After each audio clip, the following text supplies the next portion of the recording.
General Dwight David Eisenhower, commander of all American forces in Europe, directed the two men to take a seat at one of the many tables scattered around the room, and then sat down himself.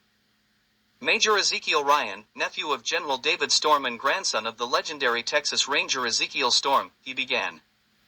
Eisenhower, commonly known as Ike, let them sit there a bit before he continued. Yes, son, I've heard of your grandfather, and his legendary deeds, and I have to ask, does this have something to do with what happened in 1888? Ike just continued. I will elaborate. As a young second lieutenant, I was temporarily assigned to the American forces involved in the Mexican expedition. Back then I heard of Marshall's run-in with a gang of Mexican bandits and his rescue at the hands of a band of Texas Rangers, led by your grandfather. But it wasn't until some time later that I had the pleasure of meeting a retired Texas Ranger by the name Kenneth Spirett. We were both traveling by train across Kansas, so I struck up a conversation with the grizzled old ranger, asking him if he ever met your grandfather. The gentleman entered into a long, detailed, and completely fantastic tale.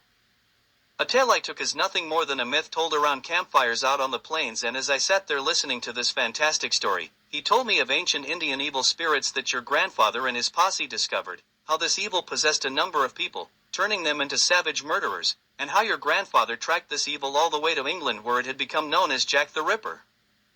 As I saw it, Spirett's tale had taken a turn into the realm of fiction, perhaps the drunken fiction of an old man whose stories kept getting bigger and more fantastic with each retelling.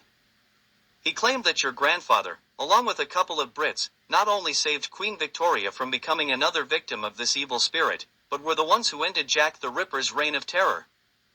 It was then that Eisenhower showed something else, something that demonstrated that he had an inkling that the world may be more than what the scientists and philosophers thought it was. He paused for a moment, and then he asked the question that would not only change his life forever, but maybe the course of the entire war. Major, is what he told me true?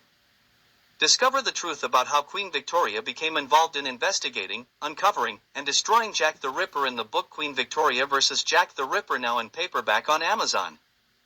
Buy it now, it makes a great gift for Christmas.